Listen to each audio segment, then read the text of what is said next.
উফ, বাপরে বাপ, কি গরমটাই না পড়েছে। চৈত্র মাস না বৈশাখ মাস বোঝা দেয়, তবে বাঁকুড়া পুরুলিয়ার মানুষদের কাছে না বোঝারও কিছু নেই, কারণ তারা এই গরম কি চিজ সেটা তারা খুব হাড়ে হাড়ে টের পায়। আর এই গরমকাল পড়ে গেছে বলে আজকে আমি করব আম দিয়ে টক ডাল। একদিকে এঁচোড় সেদ্ধটা বসে দিয়েছি আর মশলাটাও বেটে নিলাম, তবে এই মশলা আমার 2 থেকে 3 দিন হয়ে যাবে। আমি খুব অল্প মশলায় রান্নাবান্না করি। চালটাও ধুয়ে নিলাম আর চালের জলটা রেখে দিলাম, কারণ ওটা আমি গাছে দেবো। দিন 5 ফোড়ন আর শুকনো লঙ্কা দিয়ে ডালটা আমি ছকে নিলাম আর তারপর শাক ভাজাটা বসিয়ে দিলাম। আর শাক ভাজতে ভাজতে একটু টি টাইমও হয়ে গেছিলো। এরকম সময় আমি কোনোদিনই চা খাই না, তবে আজকে শাশুড়ি মা দুধ চা করেছিল, তাই একটু আমাকে দিয়েছিল, সেটাই আর কি খেলাম।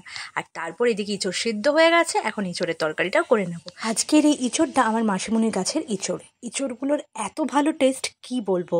গাছ পাঠা যে বলা হয়, সত্যি পুরো মাংসের মতন খেতে লাগে আমার এই মাসিমণির গাছের ইঁচড়গুলো। একদিকে হাফ বয়েল ডিম সিদ্ধ করতেও বসিয়ে দিলাম। আর দেখো, গল্প করতে করতে আমি কিন্তু একদম রান্নার শেষ পর্যায়ে চলে এসেছি। এরপর ইঁচড়টা ঢেলে রেখে দেবো। এদিকে হাফ বয়েল ডিম সিদ্ধটাও আমার হয়ে গেছে। আর এরপরও এখনও রেহাই নেই, আমাকে রান্নাঘরটাও পরিষ্কার করতে হবে। আর তারপরেও রেহাই নেই, কারণ আমাকে এবার স্নানে যেতে হবে। চলো, টাটা, বাই বাই।